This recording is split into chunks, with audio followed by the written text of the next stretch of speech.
The flash of cameras was blinding as Prince Harry stepped onto the stage at the Invictus Games opening ceremony.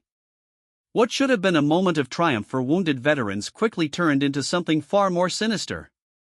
Within hours, royal commentators across Britain were calling his actions deeply inappropriate and uncomfortable to witness. But what exactly did the Duke of Sussex do that sent shockwaves through the monarchy and divided public opinion so dramatically? The answer lies in a single moment that lasted less than 30 seconds, yet managed to ignite a firestorm that would rage for weeks and potentially change the future of the royal family forever. This is the story of how one gesture at a charity event meant to honor military heroes became the center of an international scandal, forcing Prince Harry to confront the ghosts of his past while the world watched every move he made. The morning sun cast long shadows across the grounds of Queen Elizabeth Olympic Park in London as preparations for the 7th Invictus Games reached their final stages. Prince Harry stood at the edge of the main arena, watching as volunteers arranged chairs and tested sound equipment. His breath formed small clouds in the crisp September air, a reminder that autumn was settling over the city. For Harry, the Invictus Games represented something far more profound than a simple sporting event. These games were his creation, his legacy, born from the ashes of his own military service and the haunting memories of fallen comrades. Every detail mattered because every detail honored the men and women who had sacrificed so much for their countries. Sarah Chen, the event coordinator, approached with her clipboard clutched tightly against her chest. She had been working with the Duke for months, and she could read the subtle signs of his growing anxiety. The way his jaw tightened slightly when reviewing security protocols. The manner in which his fingers drummed against his thigh when photographers lingered too long in his vicinity. "The veteran athletes are arriving at the village now," Sarah reported, her voice carrying the exhaustion of someone who had been working 18-hour days for weeks. "The media briefing is scheduled for 2 this afternoon, and the opening ceremony rehearsal begins at 4. Harry nodded, his eyes still fixed on the arena below. "Any word from the palace about tonight's guest list?" The question hung in the air between them. Both knew that his relationship with the royal family remained strained, despite the public appearances of unity. His father, now King Charles, had been supportive of the Invictus Games from the beginning, but the underlying tensions from Harry's departure from royal duties and his subsequent revelations in interviews and his memoir had created an atmosphere of careful politeness rather than genuine warmth. "Princess Anne will be attending, along with several other members of the extended family," Sarah confirmed. "Your brother's office confirmed he won't be able to make it due to prior commitments." Harry's expression remained neutral, but Sarah caught the slight tightening around his eyes. The absence of Prince William at such events had become a regular occurrence, each missing appearance serving as another reminder of how far apart the brothers had grown. The sound of approaching helicopters drew their attention skyward. 3 aircraft circled the area before landing in a designated zone beyond the main stadium. From the lead helicopter emerged a group of wounded veterans, some in wheelchairs, others walking with prosthetics or mobility aids. These were the athletes who had traveled from around the world to compete, each carrying their own story of loss, recovery, and remarkable determination. Marcus Thompson was among them, a former Royal Marine who had lost both legs to an improvised explosive device in Afghanistan. At 34, he had transformed his life from the darkness of injury and depression into something extraordinary. He had become not just a competitor in powerlifting and swimming, but an advocate for veteran mental health services. As Marcus maneuvered his racing wheelchair across the tarmac, he spotted Prince Harry in the distance. Their relationship went beyond the typical interaction between a royal patron and a charity beneficiary. Harry had visited Marcus in the hospital during those early, difficult days after his injury. They had shared conversations about the invisible wounds of war, the guilt of survival, and the challenge of finding purpose after military service. "Your Royal Highness is looking nervous," Marcus called out as he approached, his characteristic humor intact despite the formality of the setting. Harry turned and broke into his first genuine smile of the day. "Just making sure everything's perfect for you lot. Can't have you complaining about the accommodations." The exchange was natural and easy, a reflection of the authentic relationships Harry had built within the veteran community. These weren't photo opportunities or calculated public relations moments. They were real connections forged through shared understanding and mutual respect. Elena Rodriguez, a former army medic from Spain who had lost her sight in a training accident, joined the conversation. Her guide dog, a golden retriever named Valor, sat attentively at her side. Elena had become one of the most recognizable faces of the Invictus movement, her story of resilience inspiring countless others facing similar challenges. "The energy here feels different this year," Elena observed, her head tilted slightly as she listened to the sounds of preparation around them. "There's something electric in the air." She was right, though perhaps not in the way she intended. Media interest in this year's games had reached unprecedented levels, driven not just by the inspiring stories of the athletes, but by intense speculation about Harry's relationship with his family and his future role, if any, in the monarchy. Camera crews from dozens of international networks had set up positions around the venue. Royal correspondents who typically covered garden parties and state dinners found themselves learning about adaptive sports and military rehabilitation programs. The intersection of royalty, military service, and human drama created the perfect storm of media attention. James Mitchell from the BBC had been covering royal affairs for 15 years, but he found himself genuinely moved by the stories emerging from the athlete village. His cameraman, Tony Walsh, had served in the army himself and provided insights that elevated their coverage beyond mere celebrity watching. "This isn't just about Harry," James explained to his producer during a planning call. "These games represent something deeper about how society treats its wounded warriors. The prince created something that addresses real problems, not just ceremonial obligations." But even James couldn't ignore the political undercurrents swirling around the event. Questions about Harry's future funding for the games without official royal support. Speculation about whether Meghan would attend, and, if so, what that would signal about their relationship with the institution they had left behind. The palace's careful navigation between supporting the charitable cause while maintaining distance from the controversial prince. Back in the athlete village, competitors from 16 nations were settling into their accommodations. The Australian swimming team shared jokes with wheelchair rugby players from Canada. German athletes compared notes on adaptive equipment with their American counterparts. Despite the serious nature of their injuries and the intensity of their training, an atmosphere of camaraderie pervaded the village. Dr. Patricia Hoffman, the chief medical officer for the Games, made her rounds through the facility. A veteran herself who had served as a combat medic, she understood both the physical and psychological challenges her patients faced. The Games represented more than competition for these athletes. They were proof that life continued beyond injury, that purpose could be redefined, and that excellence was still achievable. "The medical staff is ready for anything," she reported to Harry during their afternoon briefing. "We've got specialists in prosthetics, psychological support, and emergency care. But, honestly, these athletes are so well prepared that our biggest challenge will probably be keeping them from overexerting themselves." Harry appreciated her candor. One of his greatest fears was that something would go wrong during the games, that an athlete would be injured or that the event would somehow fail to live up to its promise. The responsibility he felt was enormous, multiplied by his awareness that the games had become inextricably linked to his own public image. Victoria Sterling, his chief of staff, appeared at his elbow with the latest schedule update. A former military officer herself, Victoria had joined Harry's team specifically to work on the Invictus Games. She understood the delicate balance between honoring the athletes and managing the inevitable media circus. The Prime Minister's office called to confirm his attendance at tonight's ceremony, she informed him. "Security wants to do one more walkthrough of your route to the podium." Harry glanced at his watch. In 6 hours, he would take the stage to officially open the games. His speech had been written and rewritten multiple times, each draft attempting to strike the perfect balance between inspiration and humility. He wanted to honor the athletes without making himself the center of attention, though he recognized that his presence inevitably created that dynamic. The irony wasn't lost on him.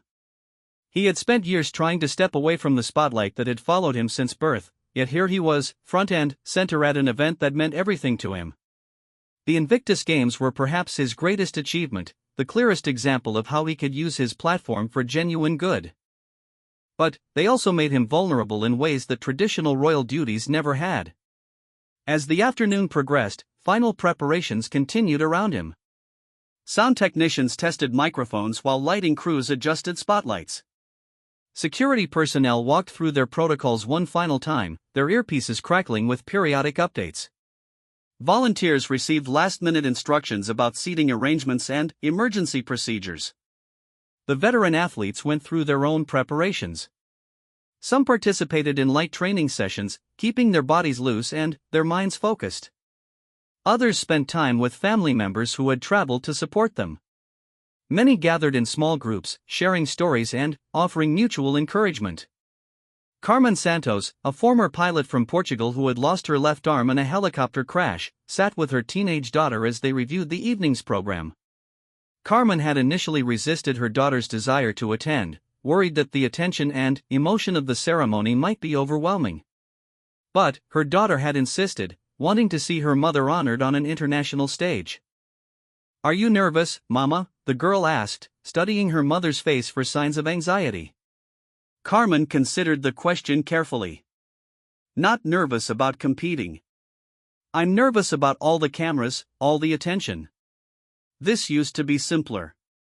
She was referring to the growth of the Games from their humble beginnings to their current status as a major international event. The first Invictus Games in London had been relatively intimate, with limited media coverage and a focus purely on the athletes.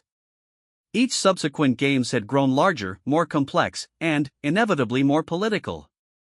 But, for all the complications, the core mission remained unchanged. These Games existed to support wounded veterans in their recovery, to challenge perceptions about disability, and to demonstrate the power of sport in rebuilding lives. Every athlete competing had a story of overcoming seemingly impossible odds.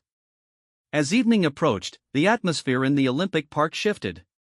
Spectators began arriving, many wearing red poppies in honor of fallen service members.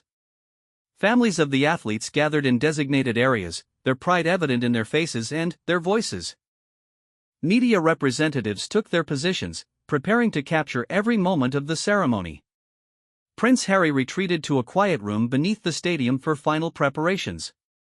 His speech notes lay on a table before him, though he knew the words by heart.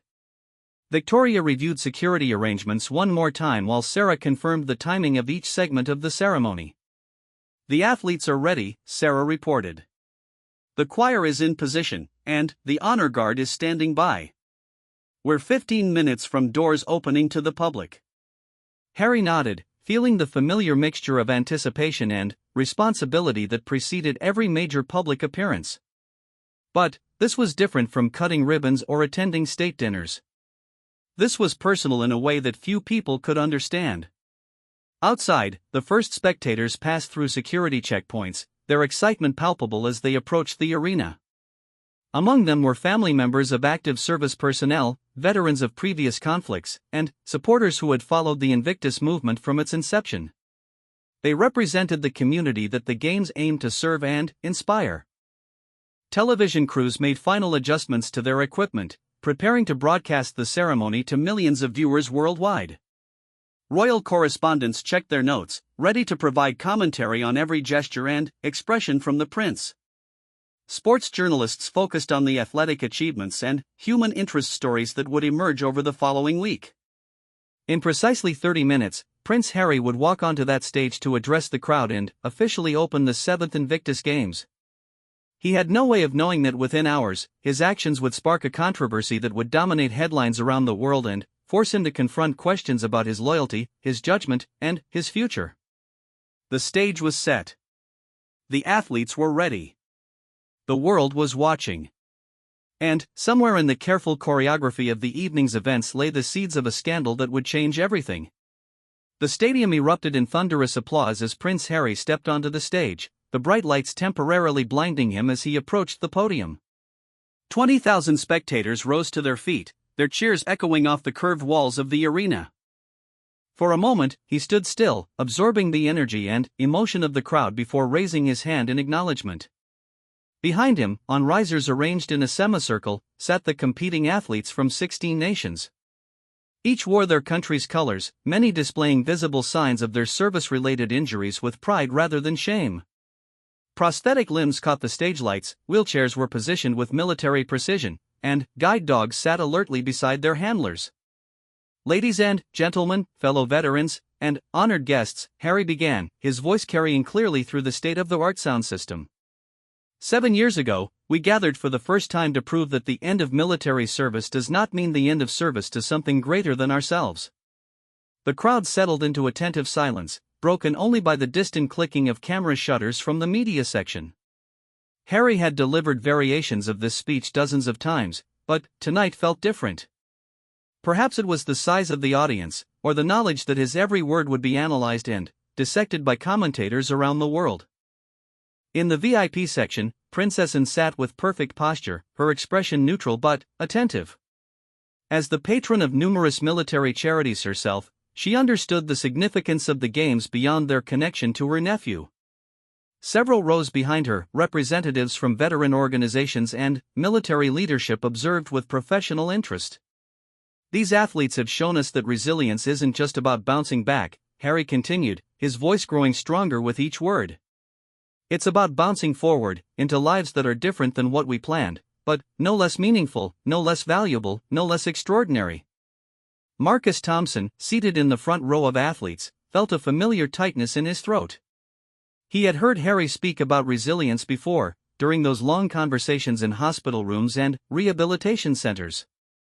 But, hearing these words in front of an international audience, seeing the prince use his platform to amplify their stories, never failed to move him. The speech continued for 12 minutes, touching on themes of sacrifice, recovery, and the transformative power of sport. Harry spoke about the invisible wounds of war, the challenge of civilian transition, and the importance of community support for wounded veterans. His words were carefully chosen, balancing inspiration with honesty about the ongoing struggles many athletes faced. But it was what happened next that would dominate headlines for weeks to come. As Harry concluded his formal remarks, the arena's massive screens displayed a promotional video featuring highlights from previous Invictus games. The lights dimmed, and a powerful orchestral score filled the space as images of competing athletes flashed across the screens. Swimming races, wheelchair rugby matches, powerlifting competitions, each sport represented a different path to recovery and redefinition. When the video ended and the lights returned to normal, Harry remained at the podium. According to the official program, this was when he should have declared the games officially open and stepped aside for the parade of athletes. Instead, he reached into his jacket pocket and withdrew a folded piece of paper. "Before we officially begin these games," he said, his voice carrying a note of uncertainty that hadn't been present during his prepared remarks, "I want to share something personal with all of you." In the royal box, Princess Anne's eyebrows rose slightly. This deviation from the planned program was unusual, and potentially problematic. Protocol existed for good reasons, particularly when cameras from dozens of international networks were broadcasting live to global audiences. Victoria Sterling, watching from the wings, felt her stomach drop. Harry's chief of staff reached for her phone, ready to send urgent messages to the palace communications team. Whatever was about to happen hadn't been approved, rehearsed, or vetted through proper channels. 3 months ago, Harry continued, unfolding the paper with hands that trembled almost imperceptibly, I received a letter from a young veteran named David Morrison. David served in Afghanistan with the Parachute Regiment and lost both legs and his left arm when his convoy hit an IED near Helmand province. The arena had fallen completely silent. Even the photographers had stopped shooting, sensing that something significant was unfolding. Harry looked down at the letter, then back up at the crowd. David wrote to tell me that he wouldn't be competing in these games because he had decided to end his life instead. A collective gasp rippled through the audience. Several athletes in the front rows leaned forward, their expressions shifting from curiosity to concern. In the media section, correspondents frantically began typing notes, recognizing that they were witnessing something unprecedented. He wrote that the pain of living with his injuries, the isolation he felt from civilian society, and the burden he believed he placed on his family had become too much to bear. Harry's voice cracked slightly as he continued. He wanted me to know that while the Invictus games were inspiring to watch, they also made him feel like a failure because he couldn't find the strength to compete, to push forward like the other athletes. Princess Anne's diplomatic mask had slipped completely. She stared at her nephew with a mixture of concern and alarm, clearly recognizing that this was not going to end well. Harry looked up from the letter and spoke directly into the television cameras. David Morrison died by suicide 2 weeks ago. He was 26 years old. He was someone's son, someone's brother, someone's friend. And he died believing that he wasn't strong enough, wasn't brave enough, wasn't worthy enough to be here with us tonight. The silence in the arena was deafening. Some spectators had tears streaming down their faces, while others sat in stunned shock. The athletes themselves displayed a range of reactions, from nodding understanding to visible distress at hearing their own struggles reflected in David's story. "I'm sharing David's story tonight because I failed him," Harry said, his voice growing stronger despite the emotion evident in his words. "We all failed him. These games, this community, this entire system that's supposed to support our wounded warriors, we failed to reach him when he needed us most." Elena Rodriguez, the visually impaired former medic from Spain, wiped tears from behind her dark glasses. Her guide dog, sensing her emotional state, pressed closer against her leg. Around her, other athletes struggled with their own reactions to Harry's raw honesty about systemic failures in veteran care. But Harry wasn't finished. He folded David's letter carefully and placed it back in his pocket, then looked directly into the nearest camera. "I'm not here tonight to inspire you with stories of triumph over adversity," he said, his tone becoming more urgent. "I'm here to tell you that inspiration isn't enough. Applause isn't enough. Feeling good about supporting wounded veterans isn't enough if we're not willing to address the failures that cost David Morrison his life." In the broadcast booth, commentators sat in stunned silence. This was not the feel-good ceremony they had prepared to cover. Instead, they were witnessing what appeared to be a direct challenge to the very institutions and systems that were supposed to protect and support military veterans. "The truth is," Harry continued, "for every athlete you see here tonight who has found their way forward, there are dozens more who are struggling in silence. There are veterans sleeping rough on the streets of our cities. There are former service members who can't access proper medical care. There are families torn apart by the invisible wounds of war while we celebrate the visible triumphs of these games." Dr. Patricia Hoffman, the chief medical officer, watched from the sidelines with growing alarm.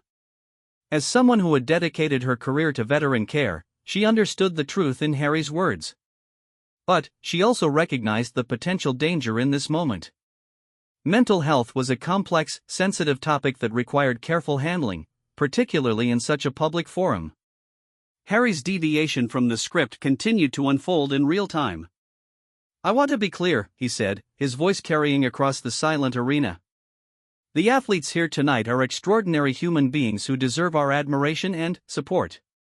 But they are not inspiration porn for the rest of us to feel better about ourselves. They are real people with real struggles, and some of them are fighting battles that have nothing to do with the sports they'll compete in this week." Marcus Thompson found himself nodding in agreement, despite his concern about where this speech was heading. He had experienced firsthand the complex emotions that came with being viewed as inspirational simply for living his life. The pressure to be perpetually positive, eternally grateful, and constantly motivational could be overwhelming. But, as Harry continued speaking, the atmosphere in the arena shifted from respectful attention to growing unease. What had begun as an emotional tribute to a fallen veteran was evolving into something that felt dangerously close to a political statement about government policy and institutional failures. "We cannot continue to put band-aids on systemic problems while veterans like David Morrison fall through the cracks," Harry declared. "We cannot continue to celebrate adaptive sports while ignoring the broader failures of veteran healthcare, housing, and employment support. We cannot continue to feel good about charity events while our governments refuse to properly fund the programs these heroes desperately need." In the royal box, Princess Anne's expression had hardened. As a working member of the royal family, she understood the critical importance of political neutrality. Harry's words were crossing lines that could create serious diplomatic complications, particularly with government officials present in the audience. The Prime Minister, seated several rows behind Princess Anne, maintained a carefully neutral expression, but his aides were already pulling out their phones to begin damage control efforts. This kind of direct criticism from a member of the royal family, even a non-working one, would require an immediate response.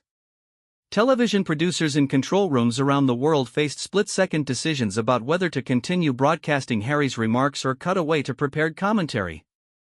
The speech had moved far beyond the ceremonial opening they had expected to cover. But Harry wasn't done. He reached into his other jacket pocket and withdrew a second piece of paper, this one appearing more formal and official. "Tonight, I am announcing the establishment of the David Morrison Foundation for Veteran Mental Health," he said, holding up the document. "This foundation will be funded entirely through my personal resources and will focus specifically on reaching veterans who are struggling in isolation, who feel disconnected from existing support systems, who believe they have nowhere to turn." The announcement sent shock waves through the crowd. This wasn't just an emotional speech about a tragic loss, it was a concrete commitment that would have far-reaching implications for Harry's personal finances and public profile. The foundation will operate crisis intervention programs in communities across the United Kingdom and the Commonwealth, Harry continued. It will provide direct financial assistance to veterans facing homelessness or emergency medical needs. And it will advocate for policy changes at the government level to address the systemic failures that contributed to David's death. Victoria Sterling closed her eyes, knowing that the last sentence had crossed a line that couldn't be uncrossed. By committing to advocacy for specific policy changes, Harry had effectively entered the political arena in a way that would be impossible to walk back. The audience's reaction was mixed and complex. Many veterans and family members applauded enthusiastically, moved by Harry's passion and commitment. But the applause was notably absent from the VIP sections, where government officials and royal family members sat in uncomfortable silence. "I know that some of you may feel that this is not the appropriate time or place for such an announcement," Harry acknowledged, his eyes sweeping across the crowd. But David Morrison didn't have the luxury of waiting for a more appropriate time. The dozens of veterans who will consider suicide this week don't have the luxury of waiting for us to follow proper protocols. The television cameras captured every nuance of the moment, the tears on athletes' faces, the stern expressions of government officials, the shocked silence of royal correspondents who were witnessing something unprecedented in modern royal history. Harry folded the foundation document and placed it alongside David's letter. "These games will continue as planned," he said, returning to the script for the first time in 15 minutes. "Our athletes will compete with courage, determination, and the knowledge that they carry the hopes and dreams of veterans around the world who are watching tonight." But the damage, if it could be called that, was already done. In less than 20 minutes, Prince Harry had transformed a ceremonial opening into a political statement, a personal commitment, and a direct challenge to the institutions he had once served. As he raised his arms to officially declare the games open, the applause that followed was noticeably different from the enthusiastic welcome he had received upon taking the stage. It was polite, measured, and clearly divided along lines that had nothing to do with support for wounded veterans and everything to do with the boundaries of acceptable royal behavior. Within minutes of Prince Harry leaving the stage, the digital world exploded. Social media platforms crashed under the weight of millions of users sharing clips, opinions, and reactions to what royal commentators were already calling the most controversial royal speech in modern history. The hashtag David Morrison Foundation began trending globally before Harry had even reached his car. In the BBC's temporary studio overlooking the Olympic Park, royal correspondent James Mitchell found himself in the unprecedented position of providing live commentary on a royal scandal as it unfolded in real time. His usual measured tone had been replaced by barely concealed shock as he attempted to analyze the implications of what they had just witnessed.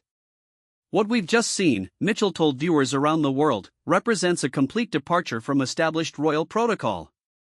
Prince Harry has essentially used his platform at a charity event to launch a direct attack on government policy and institutional failures. The constitutional implications of this speech cannot be overstated."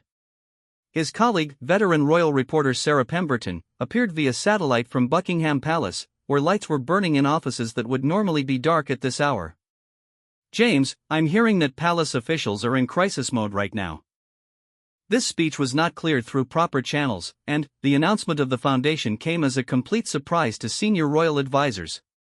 Meanwhile, in social media monitoring rooms at major news organizations around the world, junior reporters tracked the exponential spread of video clips from the ceremony. The most shared segment featured Harry's voice cracking as he read from David Morrison's letter, but equally viral were the shots of Princess Anne's increasingly alarmed expression and the uncomfortable silence that followed his policy advocacy.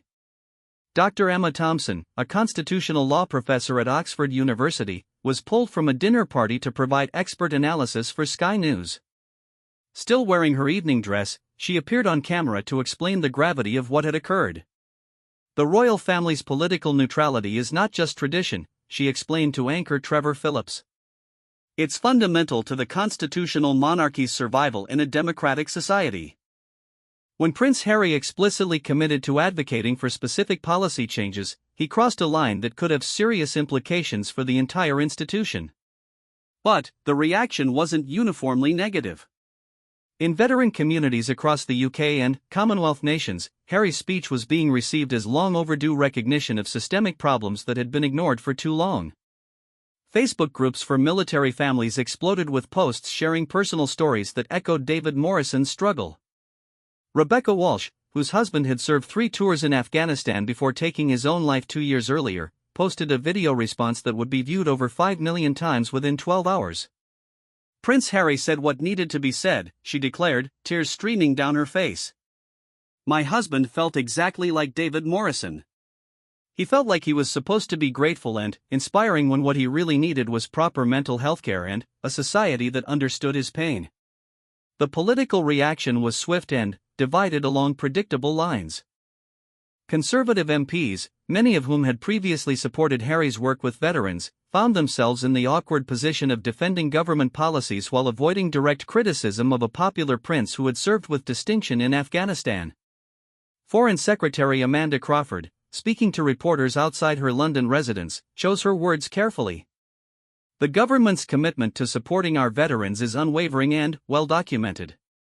We welcome constructive dialogue about how we can improve services, but policy discussions are best conducted through appropriate channels rather than emotional public forums. Her statement, while diplomatically worded, was widely interpreted as a direct rebuke of Harry's approach. Within hours, political analysts were speculating about whether the prince's speech represented a deliberate attempt to pressure the government or simply an emotional response to personal grief over David Morrison's death. Opposition leader Thomas Richards seized the moment to score political points while appearing sympathetic to Harry's concerns. If a prince of the realm feels compelled to speak out about the failures of veteran support services, perhaps the government should listen rather than dismissing his concerns as inappropriate. But the most explosive reactions came from within royal circles themselves. Sources close to Buckingham Palace, speaking on condition of anonymity, painted a picture of an institution in crisis management mode. King Charles had reportedly been informed of the speech's content through urgent late-night phone calls and was said to be deeply concerned about the implications for the monarchy's relationship with the elected government. This isn't just about Harry anymore, one senior courtier told The Times. When a member of the royal family, even a non-working one, makes such explicit political statements, it reflects on the entire institution. The king will have to address this, and those conversations will not be pleasant. The international reaction was equally intense. In the United States, where Harry and Meghan had built their post-royal life, media coverage focused heavily on the speech as evidence of ongoing tensions between the Sussexes and the royal family. Cable news networks interrupted regular programming to discuss the implications of what they termed Harry's declaration of independence from royal constraints. CNN's royal correspondent Victoria Holmes connected the speech to broader themes of institutional accountability and social justice that had defined much of Harry and Meghan's public advocacy since leaving their royal roles. This speech represents the logical culmination of Harry's evolution from ceremonial royal to activist prince. He's chosen to use his platform for direct political engagement, consequences be damned. In Australia and Canada, where the British monarchy serves as the head of state, the reaction was more measured but equally significant. Australian Prime Minister Jennifer Morrison released a statement expressing appreciation for Prince Harry's military service while emphasizing that veteran support policies were matters for elected officials to address through democratic processes. The veteran community's response was perhaps the most important and complex. Organizations that had long partnered with Harry on Invictus Games initiatives found themselves navigating between support for his advocacy and concern about the potential political fallout that could affect their own relationships with government funders. General Sir Peter Richardson, a retired Army commander who had served as a mentor to Harry during his military career, spoke publicly about the speech for the first time 3 days after the ceremony. His comments, given to the Military Times, provided crucial context for understanding Harry's motivations. Prince Harry has always carried the weight of his service experiences heavily, Richardson explained. The deaths of comrades, the injuries he witnessed, the veterans he's met who continue to struggle, all of that weighs on him personally in ways that most people can't understand. David Morrison's suicide appears to have been a breaking point. Richardson's comments helped shift some of the narrative from questions about royal protocol to discussions about the genuine challenges facing veteran communities. However, they also raised concerns about Harry's emotional state and his ability to make sound decisions about public appearances and statements. Mental health experts weighed in with mixed assessments of the speech's impact. Dr. Jennifer Hayes, who specialized in military psychology, praised Harry's openness about suicide and mental health struggles but expressed concern about the potential for copycat behaviors following such high-profile discussions of veteran suicide. There's substantial research showing that public discussions of suicide can be beneficial when handled properly, Dr. Hayes explained to The Guardian. However, the graphic nature of Prince Harry's description of David Morrison's letter, combined with the intense media attention, could potentially trigger vulnerable individuals who identify with those feelings of hopelessness. The palace's response to these concerns was notably slow. For 3 full days following the speech, Buckingham Palace maintained its standard position of not commenting on the activities of non-working royal family members. This silence only intensified speculation about internal tensions and disagreements over how to handle the situation. When an official statement finally came, it was brief and carefully neutral. The royal family's thoughts are with all veterans and their families who continue to face challenges related to their service. The important work of supporting military personnel and veterans remains a priority across many royal engagements and charitable activities. The statement's failure to directly address Harry's speech or his new foundation was interpreted by media analysts as a deliberate distancing move. Palace sources suggested that King Charles was torn between personal support for his son's advocacy and institutional concerns about the precedent being set. Meanwhile, the practical implications of Harry's announcement began to take shape. Legal experts specializing in charitable organizations worked around the clock to establish the David Morrison Foundation as a legitimate entity. The paperwork that Harry had displayed during his speech turned out to be preliminary documentation that would require significant additional work to become operational. Financial analysts attempted to calculate the potential cost of Harry's commitments. The foundation's stated goals, crisis intervention programs, direct financial assistance, and policy advocacy across the UK and Commonwealth, would require substantial ongoing funding that could quickly exhaust even considerable personal resources. Victoria Sterling, Harry's chief of staff, found herself fielding hundreds of calls from journalists, veteran organizations, potential donors, and government officials seeking clarification about the foundation's structure and objectives. The improvised nature of the announcement had left many practical questions unanswered. The first major test of the foundation's credibility came just 5 days after the speech, when a veteran in Glasgow contacted multiple media outlets claiming that he had reached out to the newly announced organization for crisis support but had received no response. The story, while later revealed to be based on a misunderstanding about the foundation's operational timeline, highlighted the gap between Harry's dramatic promises and the practical realities of establishing effective support systems. Public opinion polls conducted in the week following the speech revealed a deeply divided response. Among military families and veterans, Harry's approval ratings actually increased, with 67% expressing support for his willingness to speak out about systemic problems.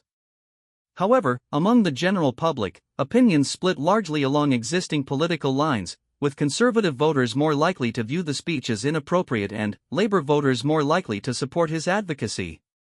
International polling showed similar divisions. In Commonwealth nations where republicanism had been gaining support, Harry's speech was sometimes viewed as evidence of the monarchy's political interference.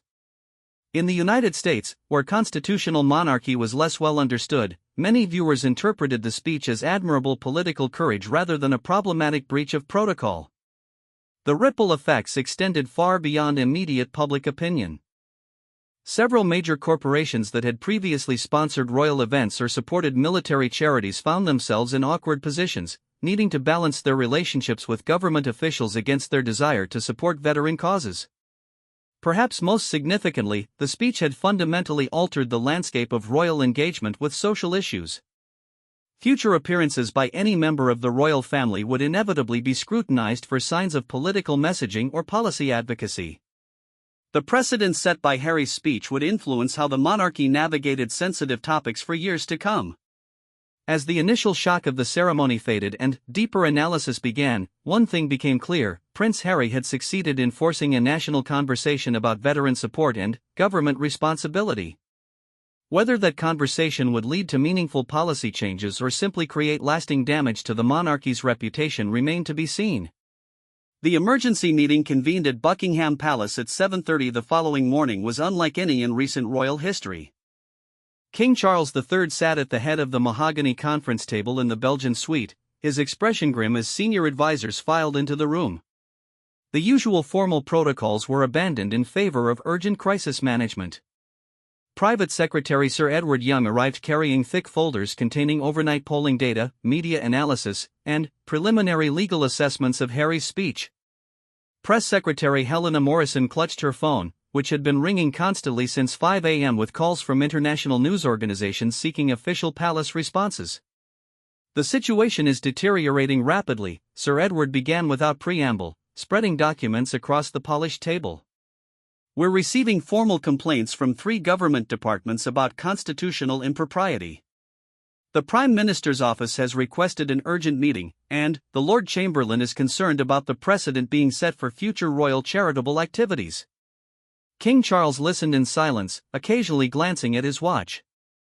He had been scheduled to host a reception for Commonwealth ambassadors that afternoon, but the entire day's agenda had been cleared to address what his staff were calling the Harry crisis. Princess Anne, who had witnessed the speech firsthand, provided her account with characteristic directness. There was no indication during rehearsals that he intended to deviate from the approved script. The emotional content about the suicide was completely unexpected, but the political advocacy that followed crossed every line we've established about royal neutrality. The king's relationship with his younger son had been strained since Harry's departure from royal duties, but this situation transcended personal family dynamics.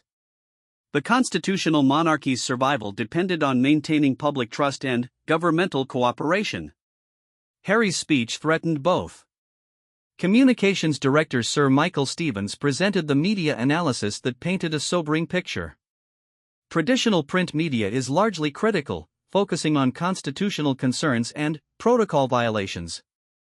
Social media reaction is more supportive, particularly among younger demographics and military families. International coverage is mixed but extensive. We're talking about front-page stories in 37 countries. The numbers were staggering.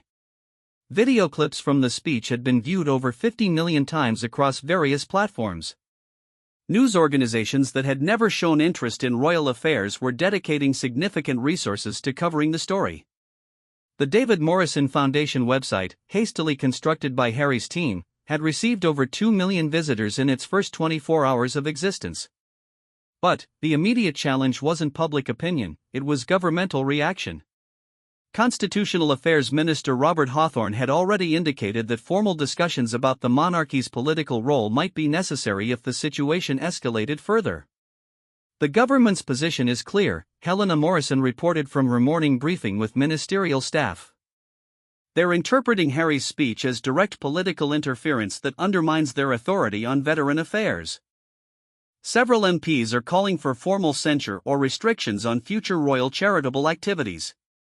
Sir Edward consulted his notes before delivering what would prove to be the most significant revelation of the meeting. "We've received intelligence that Harry has been planning this foundation for several months. The David Morrison suicide was apparently the trigger for announcing it publicly, but the concept and initial funding arrangements were already in place." King Charles's expression hardened. The implication was clear: his son had not made an emotional, spontaneous decision during the ceremony. Instead, he had deliberately used the Invictus Games platform to launch a political initiative that he knew would create constitutional problems. "Has he responded to our requests for a meeting?" the king asked. "His office is requesting time to establish the foundation's operational framework before engaging in formal discussions," Sir Edward replied diplomatically. The reality, understood by everyone in the room, was that Harry was avoiding direct confrontation with his father until his position was more secure. The legal implications were complex and unprecedented. Constitutional lawyers were struggling to identify relevant precedents for a non-working royal family member making such explicit policy commitments. The closest historical comparisons involved Edward VIII's political statements in the 1930s, but those had occurred while he was still a working member of the royal family.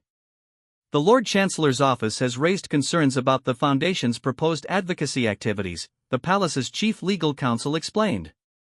If Harry actively lobbies for specific legislative changes while maintaining his title and position in the line of succession, it could create unprecedented constitutional complications. Meanwhile, at Harry's residence in Montecito, California, a parallel crisis management operation was underway. The improvised nature of the Foundation announcement had left his staff scrambling to create operational systems that could handle the enormous public interest and support requests flooding in. Victoria Sterling worked from a temporary command center in Harry's home office, coordinating with lawyers, accountants, mental health professionals, and veteran advocacy groups across multiple time zones. The foundation that Harry had announced with such passion existed primarily on paper, but the public response was demanding immediate action. "We're receiving over 1,000 contacts per hour through the website," Sterling reported to Harry during their morning briefing. These range from media requests to crisis calls from veterans to offers of financial support. "We need operational systems immediately, but proper due diligence for charitable organizations requires months of preparation." The pressure was enormous. Veterans experiencing mental health crises had taken Harry's announcement as a promise of immediate help. When that help wasn't available, some blamed the Foundation for raising false hopes. Others directed their frustration at the complex bureaucratic processes required to establish legitimate charitable operations. Harry himself was struggling with the emotional weight of his decision. The David Morrison letter, which had triggered his public announcement, was part of a collection of similar communications he had received over the years.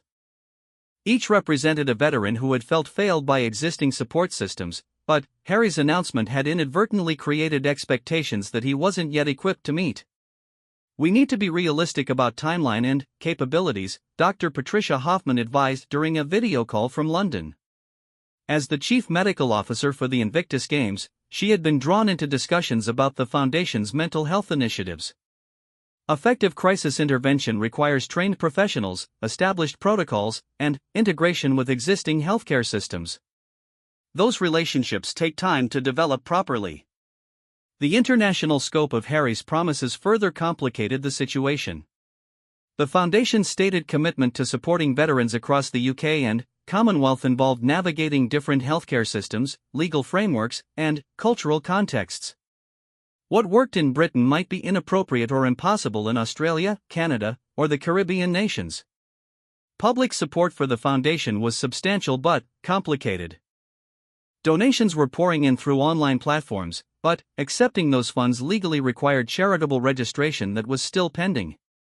Corporate sponsors were expressing interest but wanted clarity about the Foundation's governance structure and operational plans. Major veteran organizations found themselves in awkward positions. Many supported Harry's goals but were concerned about the impact on their own government relationships and funding sources. Others worried that a high-profile new foundation might draw resources and attention away from established programs that were already serving vulnerable veterans. The British government's response was evolving rapidly as ministers grappled with competing political pressures. Conservative MPs faced criticism from veteran constituents who supported Harry's advocacy, while also dealing with institutional concerns about royal political interference. Defense Secretary Margaret Thompson found herself in the most difficult position. Her department's veteran support programs were directly implicated in Harry's criticism, but she also recognized the political danger of appearing to attack a popular prince who had served with distinction in Afghanistan. "We welcome Prince Harry's continued commitment to veteran welfare," she told Parliament during question time. However, policy development requires detailed analysis, stakeholder consultation, and careful consideration of resource implications. Emotional appeals, while understandable, cannot replace the systematic approach that effective governance requires. Her statement was carefully crafted to acknowledge Harry's sincerity while defending her department's existing programs. But the underlying tension was clear: the government viewed Harry's speech as both politically naive and institutionally inappropriate. Opposition parties sensed opportunity in the controversy. Labour leader Thomas Richards used the situation to highlight what he claimed were systematic failures in Conservative veteran policies, while Liberal Democrats called for parliamentary investigation of veteran suicide rates and support system effectiveness. When a member of the royal family feels compelled to speak out about government failures, Richards declared during a press conference, "Perhaps it's time for this government to examine its own record rather than criticizing the messenger." The political dimensions were further complicated by Harry's physical absence from Britain. Conducting foundation operations from California while advocating for UK policy changes raised questions about his understanding of current governmental initiatives and his right to influence domestic politics from abroad. Back at Buckingham Palace, King Charles faced his own political calculations. His government's cooperation was essential for the monarchy's continued effectiveness, but public opinion strongly supported his son's veteran advocacy. Appearing to punish Harry for defending military personnel could create its own constitutional crisis. The private family dynamics added another layer of complexity. Princess William had maintained public silence about his brother's speech, but palace sources suggested he was concerned about the precedent being set for future royal charitable activities.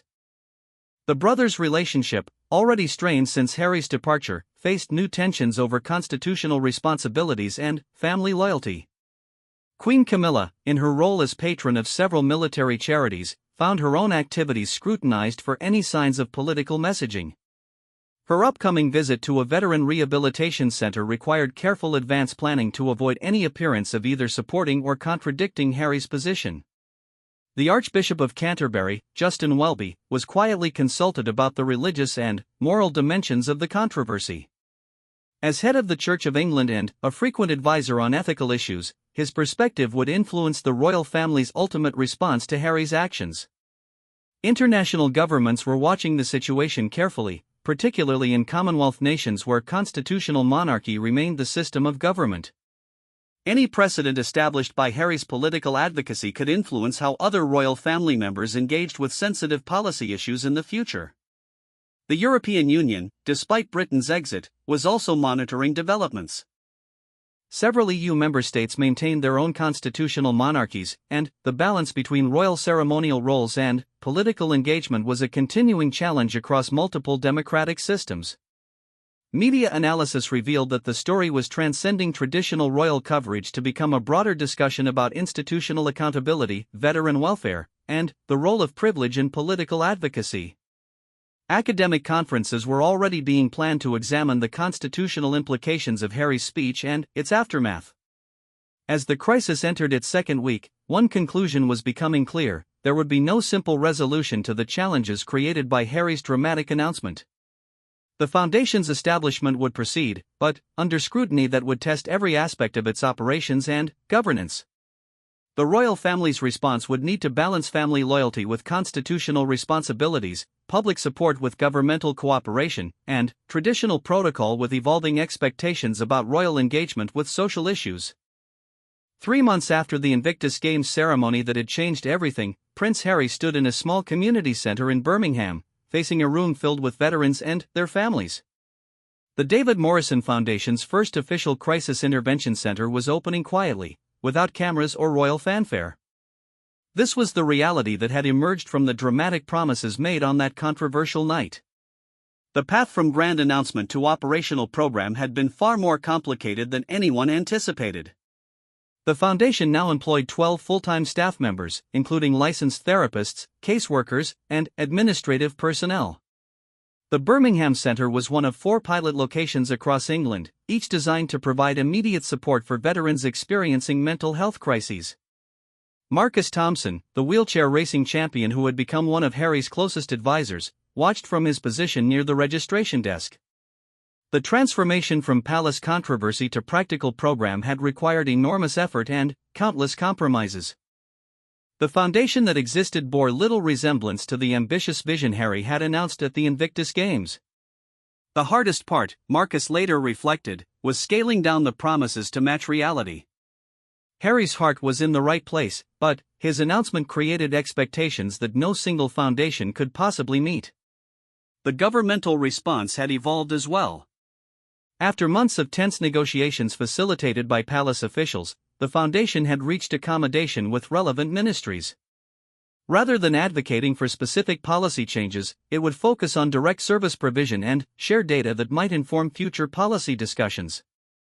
Defense Secretary Margaret Thompson attended the Birmingham opening, her presence representing a careful diplomatic balance. The government had ultimately concluded that opposing the foundation's charitable activities would be politically damaging, particularly given the strong public support for veteran mental health services. The David Morrison Foundation represents valuable innovation in veteran support systems, Thompson said during her brief remarks at the opening. While we may have disagreed about methodology, we share common goals for supporting those who have served our nation. Her statement reflected the compromise that had emerged from months of behind-the-scenes negotiations. The foundation would operate within established charitable frameworks, coordinate with existing government programs, and avoid direct political advocacy in exchange for ministerial cooperation and blessing. The royal family's response had been equally complex. King Charles had met privately with Harry twice since the controversial speech, conversations that sources described as frank but constructive.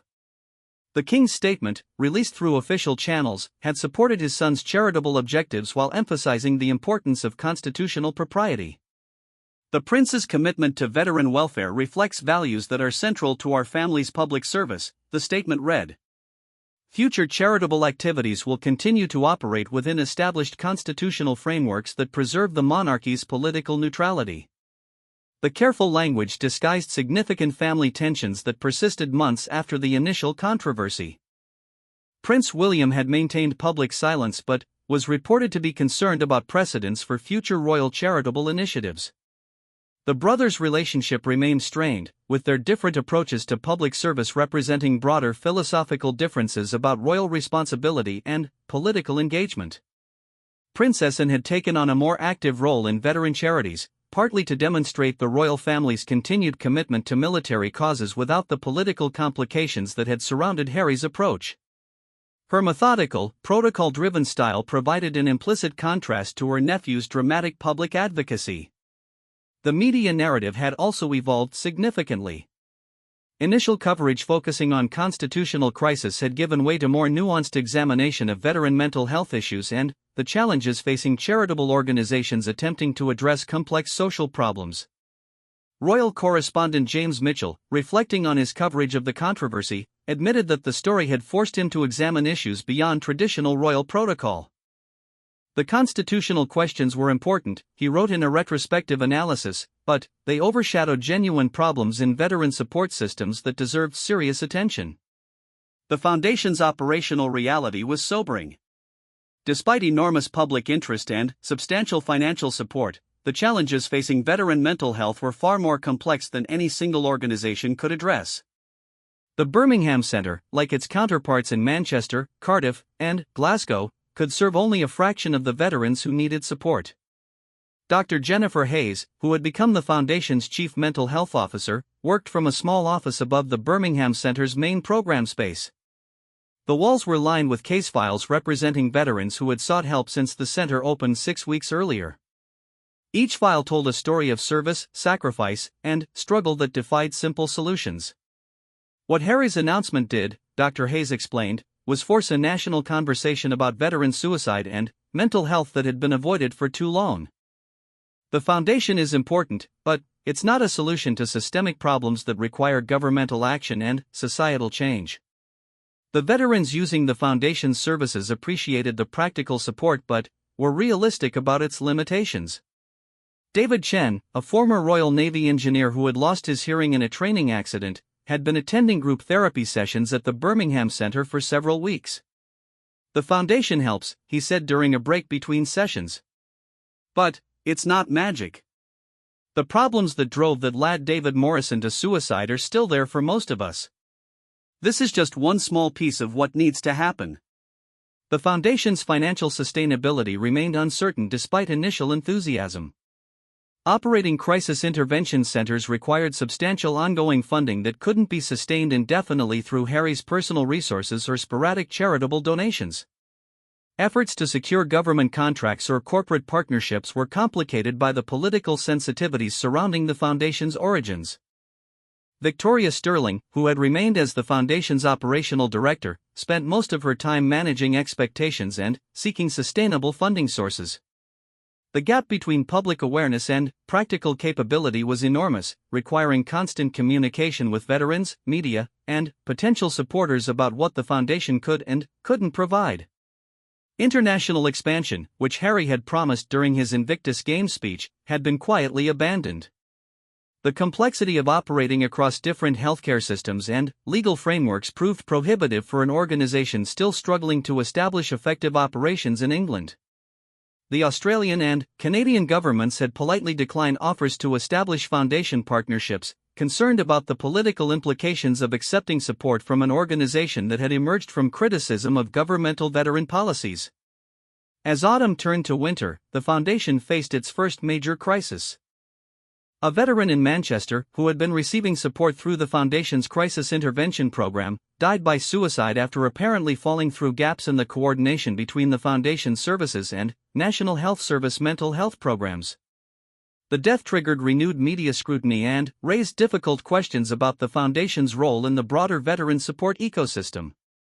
Critics argued that the foundation's existence created confusion about responsibility and accountability that potentially endangered vulnerable veterans.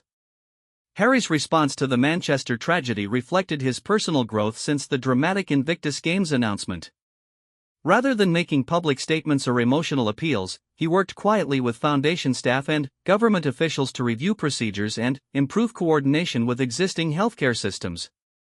The incident forced acknowledgement of a painful reality: good intentions and passionate advocacy were insufficient to address the complex institutional failures that contributed to veteran mental health crises. Effective change required sustained collaboration, careful planning, and integration with existing systems rather than dramatic announcements or parallel organizations. Dr. Patricia Hoffman, who had remained involved with the foundation as an advisor, conducted the review of the Manchester case. Her findings emphasized the need for better integration between charitable initiatives and established healthcare providers. The Foundation's crisis intervention model is valuable, her report concluded, but it cannot operate in isolation from comprehensive mental health care systems. Future development should focus on enhancing coordination rather than duplicating services. The report's recommendations led to significant changes in the Foundation's operational model. Rather than attempting to provide comprehensive services independently, it would focus on bridging gaps in existing systems and advocating for improved coordination between charitable and governmental programs. Public opinion polling conducted a year after the controversial speech showed complex and sometimes contradictory attitudes about Harry's actions and their consequences. Substantial majorities supported the Foundation's work and approved of increased attention to veteran mental health issues. However, comparable majorities also believed that royal family members should avoid explicit political advocacy. The political landscape had shifted as well. Opposition parties had used Harry's criticism to pressure the government for increased veteran support funding, resulting in modest but meaningful increases in mental health care resources for military personnel and veterans. Conservative MPs, initially critical of Harry's approach, gradually embraced veteran mental health as a policy priority.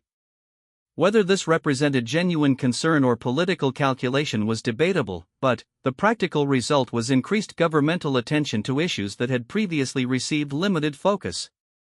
As the first anniversary of the Invictus Games speech approached, Harry faced questions about whether he regretted his decision to make such a dramatic public announcement. His response, given during a rare television interview, reflected the complexity of the year that had followed. "I regret the pain that my approach caused my family and the constitutional concerns it raised," he said. "But I don't regret bringing attention to David Morrison's story or the problems facing veterans like him. The Foundation isn't perfect, and it can't solve everything, but it's helping some people who might otherwise have nowhere to turn." The interview was notable for its restraint and acknowledgement of mistakes, a contrast to the emotional intensity of the original speech. Harry had learned difficult lessons about the difference between passion and effectiveness, between dramatic gestures and sustainable change. Marcus Thompson, reflecting on the year of controversy and development, offered perhaps the most balanced assessment of Harry's actions and their consequences. He made mistakes, especially in how he went about the announcement. But he also forced conversations that needed to happen and created something useful, even if it wasn't what he originally promised. The David Morrison Foundation continued its work, smaller in scope than originally envisioned but real in its impact on the veterans it served. The constitutional crisis had passed, leaving behind complex questions about royal responsibility, political engagement, and the balance between public service and protocol that would influence the monarchy for years to come. In the end, Harry's inappropriate moment at the Invictus Games had achieved something that traditional royal protocol could not. It had forced British society to confront uncomfortable truths about how it treated its wounded warriors. Whether the price paid in family relationships and constitutional controversy was worth the progress achieved remained a matter of debate, but the conversation itself represented a victory for veterans like David Morrison who had died believing their struggles were invisible to those with the power to help. The Foundation's work continued quietly, without fanfare or controversy, serving veterans one crisis at a time while the broader questions raised by its dramatic birth remained unresolved. It was, perhaps, a more honest reflection of how social change actually occurred than the grand promises and emotional appeals that had created it.